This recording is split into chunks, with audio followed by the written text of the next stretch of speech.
The U.S. military used Hellfire missiles to rescue CIA agent Tom. Tom was the linchpin in the CIA's mission to dismantle Iran's nuclear testing site.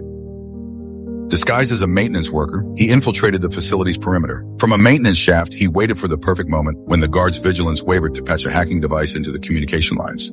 This allowed CIA headquarters to breach the defense network in under 5 seconds, remotely deploying a virus that sent the laboratory's centrifuges into a terminal. High-speed frenzy. Tom had only 60 seconds to vanish. As he climbed out of the shaft, suspicious guards cornered him for loitering too long. With cold nerves, he slowly reached into his pocket and pulled out his phone, claiming he was distracted by a football match. The ruse worked. As he drove away from the site, the CIA remotely detonated the facility, leveling the nuclear base. The cheers at CIA headquarters were short-lived as the retaliation was instantaneous. Tom headed straight for the airport, only to find all flights to the U.S. grounded. He retreated to a safe house to wait for an extraction plan, only to receive devastating news. His identity and cover photos were being broadcast on every television screen across Iran. The Iranian Revolutionary Guard, IRGC, had deduced the mastermind within seconds of the blast. They immediately intercepted all media communications and, within 5 minutes, located a female journalist preparing to leak the headline.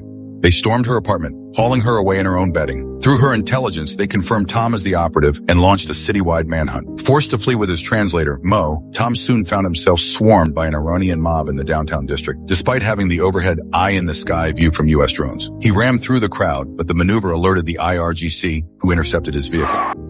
Suddenly, a mysterious figure on a motorcycle appeared and attached a magnetic bomb to the IRGC's car.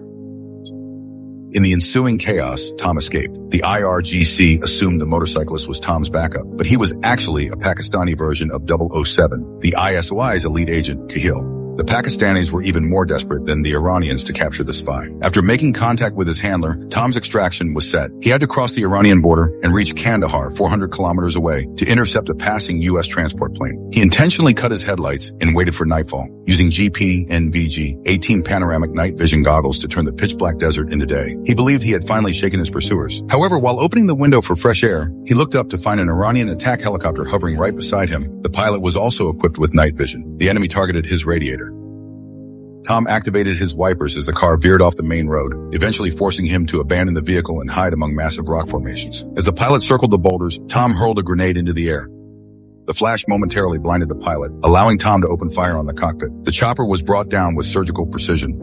Securing another vehicle, he finally crossed the border into Kandahar. But the area had become a hornet's nest, with the IRGC, Pakistani agents, and Taliban forces all converging on his location. He dodged a rain of mortar fire in a high-speed chase, but the IRGC eventually caught up. A well-placed RPG struck Tom's SUV, sending it tumbling into a mangled wreck. Tom crawled from the debris and drew his Sig Sauer P229, aiming at his Pakistani shadow. Tom proved the faster draw, taking down his rival. But as he turned, he saw an entire Taliban battalion closing in. He prepared to surrender to the inevitable until the sky erupted. The U.S. military launched a clandestine cross-border drone strike. Amidst the deafening explosions, Tom and Mo scrambled onto the C-17 Globemaster III and successfully vanished into the clouds.